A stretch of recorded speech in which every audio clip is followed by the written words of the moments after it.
എല്ലാവർക്കും സുമീസ് ക്രാഫ്റ്റ് വേണ്ടി പുതിയൊരു വീഡിയോയിലേക്ക് സ്വാഗതം. ഇത്രയും ബ്യൂട്ടിഫുൾ ആയിട്ടുള്ള ഇയറിംഗ് നമുക്കൊന്ന് ചെയ്താലോ? വളരെ സിമ്പിളായിട്ട് ഈസി ആയിട്ട് ചെയ്യാൻ പറ്റുന്നതാണ്. ഇത് കുറച്ച് ഹാങ്ങിങ്സ് ആണ്. നമ്മുടെ സ്റ്റോൺ ചെയിനില്ലേ, സ്റ്റോൺ ചെയിനാണ് എടുത്തിട്ടുള്ളത്. ഇതൊരു സെൻറ്ററിൽ വയ്ക്കുന്ന സ്റ്റോൺസ്.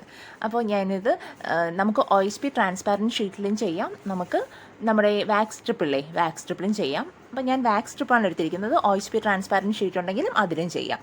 നമുക്ക് ഏതാണ് ചൂസ് ചെയ്യാൻ പറ്റുന്നത് അത് ചൂസ് ചെയ്യുക. ദി സ്റ്റോൺസ് അതിൻ്റെ സൈഡിൽ കുറച്ചൊരു ഷാർപ്പായിട്ടുണ്ടായിരുന്നു, അതിലൊന്ന് ഞാൻ കട്ട് ചെയ്ത് വെച്ചിട്ട് ഞാൻ ഇനി അടുത്ത് എന്ത് ചെയ്യുന്നതെന്ന് പറഞ്ഞു കഴിഞ്ഞാൽ നമ്മുടെ സ്റ്റോൺ ചെയിനും ഉണ്ട്, ബാൾ ചെയിനും ഉണ്ട്. സ്റ്റോൺ ചെയിൻ ഒന്ന് ജസ്റ്റ് കവർ ചെയ്തെടുക്കുകയാണ്. അപ്പോൾ ആദ്യത്തെ ഒരു ലെയർ നമ്മുടെ സ്റ്റോൺ ചെയിൻ വളരെ ഈസി ആയിട്ട് എല്ലാവർക്കും ചെയ്തെടുക്കാം. ഇത് യാതൊരു ബുദ്ധിമുട്ടും ഇല്ലാതെ വളരെ ഈസി ആയിട്ട് ചെയ്തെടുക്കാൻ പറ്റുന്നതാണ് കേട്ടോ. കണ്ടോ, ആദ്യത്തെ ഒരു ലെയർ കട്ട് ചെയ്തെടുക്കുക. കട്ട് ചെയ്യുമ്പോൾ ഗ്യാപ്പ് ഒന്നും വരാത്ത രീതിയിൽ ഒന്ന് അറേഞ്ച് ചെയ്തതിന് ശേഷം നമ്മൾ എന്ത് ചെയ്യുക, ബാലൻസ് ഒന്ന് കട്ട് ചെയ്ത് മാറ്റുക. അതിനുശേഷം വീണ്ടും എന്താ പറയുക, ഗ്ലൂ അപ്ലൈ ചെയ്യുക, അടുത്ത ലെയർ ചെയ്യുക. ഇതിപ്പോൾ ഞാൻ എടുക്കുന്നത് കുറച്ച് നമുക്ക് എന്താ പറയുക, ഈ വലിപ്പം കുറവാണെന്ന് തോന്നിക്കഴിഞ്ഞാൽ നിങ്ങൾക്ക് ലെയർ കൂട്ടിയെടുക്കാം. അതായത് കൂടുതലായിട്ട് എടുക്കാം. ഇപ്പോൾ ഒരു 3 ലെയർ ആണെങ്കിൽ നിങ്ങൾക്ക് ഒരു 4 ലെയറോ 5 ലെയറോ അങ്ങനെ എടുക്കാം. അടുത്തൊരു ലെയർ ഞാൻ എന്ത് ചെയ്ത് അതിനുശേഷം ബാൾ ചെയിൻ കൊടുക്കുകയാണ്. അപ്പോൾ ഇത് സ്റ്റോൺ ചെയിനും ബാൾ ചെയിനും ഇങ്ങനെ മിക്സ് ചെയ്ത് ചെയ്യുമ്പോൾ നിങ്ങൾക്ക് വേണമെങ്കിൽ അതിനനുസരിച്ച് എന്ത് ചെയ്യാം, ലെയർ കൂട്ടാം. അത്രമാത്രമാണ് ചെയ്യാൻ അത്രമാത്രം ചെയ്ത് കഴിഞ്ഞാൽ നിങ്ങളുടെ ഇഷ്ടത്തിനുള്ള വലിപ്പം കിട്ടും. കുറയ്ക്കണമെങ്കിൽ ലെയർ കുറച്ച് ചെയ്യാം. ഒത്തിരി ഭയങ്കരമായിട്ട് ഒരു വലിപ്പത്തിലല്ല ചെയ്തിരിക്കുന്ന, മീഡിയം നമുക്ക് എല്ലാവർക്കും യൂസ് ചെയ്യാൻ പറ്റുന്ന ഒരു വീതിയിലാണ് അല്ലെങ്കിൽ വലിപ്പത്തിലാണ് ചെയ്തെടുത്തിരിക്കുന്നത്. ഇനി അടുത്ത് എന്ത് ചെയ്യുക, വീണ്ടും ഒരു ലെയർ അപ്ലൈ ചെയ്തിട്ട് സ്റ്റോൺ ചെയിൻ ഞാനൊന്ന് കവർ ചെയ്തെടുക്കുന്നു. സ്റ്റോൺ ചെയിൻ നിങ്ങൾക്ക് ഇഷ്ടമുള്ള കളർ ചൂസ് ചെയ്യുക. ഞാനിവിടെ ഒരു ഗോൾഡൻ ഷെയ്ഡാണ് എടുത്തിരിക്കുന്നത്. വളരെ സിമ്പിളായിട്ടെന്ന് വെച്ചാൽ അത്രയ്ക്ക് സിമ്പിളായിട്ട് ചെയ്തെടുക്കുകയാണെങ്കിൽ ഇതിൻ്റെ അപ്പുറം സിമ്പിളായിട്ടും ചെയ്യാൻ പറ്റത്തില്ല. അത്രയും സിമ്പിളായിട്ട് എല്ലാവർക്കും ചെയ്യാൻ പറ്റുന്ന രീതിയിലാണ് എടുത്തിരിക്കുന്നത്. കാരണം ഈ ബോൾ ചെയിൻ സ്റ്റോൺ ചെയിൻ ഇങ്ങനെ പേസ്റ്റ് ചെയ്തിട്ട് അവസാനം ഹാങ്ങിങ്സ് കൊടുക്കുന്നു, അത്രയേ ഉള്ളൂ. അല്ലാതെ ഒത്തിരി ബീഡ്സൊക്കെ വെച്ച് ഇങ്ങനെ പേസ്റ്റ് ചെയ്തല്ല. അതുകൊണ്ടാണ് ഞാൻ പറയുക കേട്ടോ. കണ്ടില്ലേ, സ്റ്റോൺ ചെയിൻ കൊടുത്ത് ഇപ്പോൾ അത്യാവശ്യത്തിന് ഒരു വലിപ്പം ആയിക്കഴിഞ്ഞു. ഇനി നിങ്ങൾക്ക് ഇതിൻ്റെ വലിപ്പം കുറച്ചുകൂടെ വലിപ്പം അല്ലെങ്കിൽ അതിൻ്റെ വലിപ്പം കൂട്ടണമെന്നുണ്ടെങ്കിൽ ഒരു ലെയർ കൂടെ എന്ത് ചെയ്യാം, സ്റ്റോൺ ചെയിൻ കൊടുക്കാം. അല്ലെങ്കിൽ ഒരു ലെയർ കൂടെ ബോൾ ചെയിൻ കൊടുത്ത് വീണ്ടും സ്റ്റോൺ ചെയിൻ കൊടുക്കുക. അതൊക്കെ നിങ്ങളുടെ ഇഷ്ടം. അപ്പോൾ ഇതൊരു ആവശ്യത്തിനുള്ള ഇതായിക്കഴിഞ്ഞു, വലിപ്പം ആയിക്കഴിഞ്ഞു. അതിനുശേഷം നന്നായിട്ട് നമ്മൾ കൈ കൊണ്ട് എല്ലാം ഒന്ന് അറേഞ്ച് ചെയ്ത് ആ എഡ്ജ് നമ്മൾ കട്ട് ചെയ്യുന്ന എഡ്ജൊക്കെ നന്നായിട്ട് നീറ്റാക്കി എല്ലാം അറേഞ്ച് ചെയ്ത് വെച്ചതിന് ശേഷം എന്ത് ചെയ്യുക, കട്ട് ചെയ്തെടുക്കുക.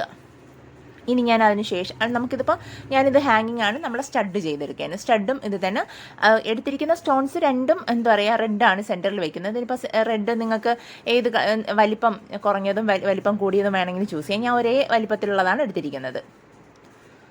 ആദ്യം ഒരു സ്റ്റോൺ ചെയിൻ ഇങ്ങനെ കവർ ചെയ്തെടുത്തു, ഗോൾഡൻ കളർ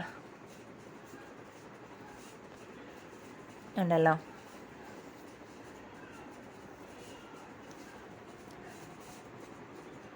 കവർ ചെയ്തെടുത്ത് അതിനുശേഷം ബാലൻസ് അങ്ങ് കട്ട് ചെയ്ത് മാറ്റിയിട്ട് ഒന്ന് അറേഞ്ച് ചെയ്ത് കൊടുക്കുമ്പോൾ എന്ത് ചെയ്യുക, നല്ല നീറ്റായിട്ടിരിക്കും. അതിനുശേഷം വീണ്ടും ഒരു ലെയർ കൂടെ കൊടുക്കുക. ഇതുപോലെ തന്നെ നമ്മൾ ഇയർ സ്റ്റഡും ചെയ്യുമ്പോൾ ഇയർ സ്റ്റഡും അതും തമ്മിലൊരു എന്താ പറയുക, ഒരു കോമ്പിനേഷൻ, നമുക്കൊരു വലിപ്പത്തിൻ്റെ ഒരു ചെറിയൊരു ഇതുണ്ടാകും. അത് നമുക്ക് എത്രയാണ് വലിപ്പം വേണ്ടത് അതനുസരിച്ച് കൊടുക്കാം. ഒരു ലെയർ ഞാൻ എന്ത് ചെയ്ത് ബോൾ ചെയിൻ കൊടുത്തു. എന്നിട്ട് അതിന് ജസ്റ്റ് ഒന്ന് കട്ട് ചെയ്തെടുക്കുക.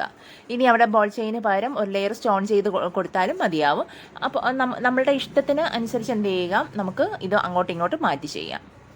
എന്നിട്ട് അതിനെ കട്ട് ചെയ്തെടുക്കുക. ബോൾ ചെയിൻ നമ്മുടെ സ്റ്റോൺ ചെയിൻ കട്ട് ചെയ്യുമ്പോൾ അത്ര എളുപ്പത്തിൽ അങ്ങ് കട്ട് ചെയ്തെടുക്കാൻ പറ്റില്ല കേട്ടോ. ചെറിയൊരു ഇതുണ്ട്, അത് ശ്രദ്ധിച്ച് കട്ട് ചെയ്യണം. ഞാൻ ഇടയ്ക്ക് കട്ട് ചെയ്തപ്പോൾ എൻ്റെ കടയ്ക്കൊക്കെ നന്നായി കട്ടായി പോയി, അതുകൊണ്ട് പറഞ്ഞതാണ്. കണ്ടില്ലേ, ഇനി ഇത് കട്ട് ചെയ്തെടുക്കുക. കട്ട് ചെയ്ത് നല്ല നമുക്കിത് ഒന്ന് ഡ്രൈ ആയതിനു ശേഷം കട്ട് ചെയ്യുക കേട്ടോ. ഇത് ഞാൻ ഹാങ്ങിങ്സിന് വേണ്ടി എടുത്തിരിക്കുന്നത്. ഇതാണ് ഐപ്പിൻ, നമ്മുടെ ഐപ്പിനാണിത്. കണ്ടല്ലോ, ഇത് നമ്മുടെ ഹാങ്ങിങ്സ് ഒക്കെ അറ്റാച്ച് ചെയ്യാൻ വേണ്ടിയിട്ടാണ് യൂസ് ചെയ്യുന്നത്. അത് നമുക്ക് ഇത്രയും ലെങ്ത് വേണ്ട. അപ്പോൾ ആവശ്യത്തിന് ലെങ്ത് കട്ട് ചെയ്ത് എന്ത് ചെയ്യുക, ഈ ഒരു വലിപ്പത്തിൽ കണ്ടോ, ഈ ഒരു ലെങ്തിൽ കട്ട് ചെയ്തെടുക്കുക. എന്നിട്ട് ആ എഡ്ജ് ഒന്ന് ഓപ്പൺ ചെയ്തിട്ട് നമ്മുടെ ഓരോ ബീഡ്സ് അതിലേക്ക് ഇട്ട് കൊടുക്കുക. ഇതിൻ്റെ കൂടെ ഗുങ്കുരു വേണമെങ്കിൽ ഇട്ട് കൊടുക്കാം കേട്ടോ. 2 ഗുങ്കുരു ഇട്ടിട്ട് സെൻറ്ററിൽ ഒരു വൈറ്റും റെഡും കോമ്പിനേഷൻ നല്ലതായിരിക്കും. അല്ലെങ്കിൽ ഗോൾഡും റെഡും, അത് നമുക്ക് അങ്ങനെ ചെയ്തെടുക്കാം. ഞാൻ പ്ലെയിൻ ഒരു ബീഡ് മാത്രമാണ് കൊടുത്തിരിക്കുന്നത്. കണ്ടല്ലോ, ഇതുപോലെ. അപ്പം നമുക്ക് എത്ര എണ്ണം ആവശ്യമുണ്ടോ, 2 ആവശ്യമുള്ളത് ഒത്തിരി അങ്ങ് ചെയ്തെടുക്കുക. അതിനുശേഷം നമ്മളുടെ എന്താ പറയുക, കണ്ടല്ലോ, നമ്മുടെ ചെയ്ത് വെച്ചിരിക്കുന്ന നമ്മുടെ ഇയർ സ്റ്റഡ് എടുക്കുക. അതിൽ എഡ്ജിൽ ഫുള്ളായിട്ട് ഗ്ലൂ അപ്ലൈ ചെയ്തിട്ട് ചെയ്താലും മതി, അത് നിങ്ങളുടെ ഇഷ്ടത്തിന് ചെയ്യാം. പക്ഷേ നന്നായിട്ട് ഗ്ലൂ അപ്ലൈ ചെയ്തിരിക്കണം. അപ്ലൈ ചെയ്തതിന് ശേഷം നന്നായിട്ട് ഗ്ലൂ അപ്ലൈ ചെയ്യുക. എന്നിട്ട് ഇതെന്താ പറയുക, ഓരോ നമ്മളെ ആ ഒരു എഡ്ജിൽ ആ ഹാങ്ങിങ് കിടക്കുന്ന ആ ഒരു ഇതുണ്ടല്ലോ, ആ ഒരു ഹാഫിൽ പകുതിയിൽ പകുതി വെച്ചിട്ട് ഇതുപോലെ വെച്ച് കൊടുത്താൽ മതി. അല്ല എങ്കിൽ ഇയർ പിൻ മാത്രം നമ്മൾ വെച്ചതിന് ശേഷം എല്ലാം ചെയ്ത് കഴിഞ്ഞ് നല്ല ഡ്രൈ ആയതിനു ശേഷം നമ്മുടെ ഹാങ്ങിങ്സ് ഇട്ട് കൊടുത്താലും നമ്മുടെ ബീഡ്സ് ഇട്ട് കൊടുത്താലും മതി. ഞാൻ ഒറ്റയടിക്ക് ചെയ്തെന്നേ ഉള്ളൂ. ഉണ്ടല്ലോ, നമ്മൾ ഗ്ലൂ നമ്മുടെ കയ്യിൽ തട്ടിക്കഴിഞ്ഞാൽ അത് എന്താ പറയുക, നല്ല നീറ്റായിട്ട് തുടച്ചിട്ട് ചെയ്യണേ. അല്ല എങ്കിൽ അത് നമ്മുടെ കയ്യിൽ ഇളകി ഇങ്ങ് വരും. ഞാനൊരു 5 കൊടുത്തിരിക്കുന്നത്. 5 6 നിങ്ങൾക്ക് ഇഷ്ടമുള്ളത് കൊടുക്കാം കേട്ടോ. കുറച്ച് കൂടുതൽ വന്നാലും വൃത്തിയോടൊന്നുമില്ല, നല്ല ഭംഗിയായിട്ടിരിക്കും. അടുത്ത 2 ഐപ്പിൻ എടുക്കുക.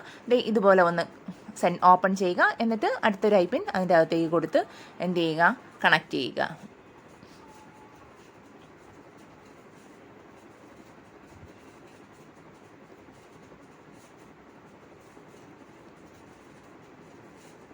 ഉണ്ടല്ലോ, നല്ല ബ്യൂട്ടിഫുള്ളായിട്ട് നമുക്കത് ചെയ്തെടുക്കാം കേട്ടോ. അതിനുശേഷം ഇതുപോലെ വെച്ച് കൊടുക്കുക. നമുക്ക് ഇത് ഒരുമിച്ച് ഞാനങ്ങ് ചെയ്ത് വെച്ചതെന്ന് പറഞ്ഞാൽ ഇനി നമ്മൾ എല്ലാം ഒന്ന് പേസ്റ്റ് ചെയ്ത് കഴിഞ്ഞിട്ട് നമ്മുടെ ഇയർ സ്റ്റഡ് അറ്റാച്ച് ചെയ്താൽ മാത്രം മതിയാവും മേൽ പോർഷൻ. ഇനി നന്നായിട്ട് ഗ്ലൂ അപ്ലൈ ചെയ്യുക. ഇതേ ഒരു സർക്കിൾ ഷേപ്പിൽ ഇതുപോലെ ഞാനൊന്ന് കട്ട് ചെയ്തെടുത്തു. ഈ ഒരു ഷേപ്പിൽ തന്നെ ഞാനൊരു നമ്മുടെ വാക്സ് സ്ട്രിപ്പ് കൂടെ കട്ട് ചെയ്തെടുത്തതിന് ശേഷം അതിന് പുറകിൽ വെച്ച് പേസ്റ്റ് ചെയ്യാനാണ് കേട്ടത്. കണ്ടില്ലേ, അതാ പേസ്റ്റ് ചെയ്ത് ഒട്ടിച്ചു കൊടുത്തു. ഇപ്പോൾ അതിൻ്റെ പുറകു സൈഡ് നല്ല നീറ്റായി, ഒരു വൃത്തിയുടെ നമ്മളത് ചെയ്തതിൻ്റെ ഒരു വൃത്തിയുടെ ഒന്നും അറിയാൻ പറ്റത്തില്ല കേട്ടോ. കണ്ടല്ലോ, ഇനി ഞാൻ അതിൻ്റെ നമ്മൾ നേരത്തെ ചെയ്ത് വെച്ചില്ലേ ആ ഇയർ സ്റ്റഡ് എടുത്തു, മേൽ പോർഷൻ എടുത്തു.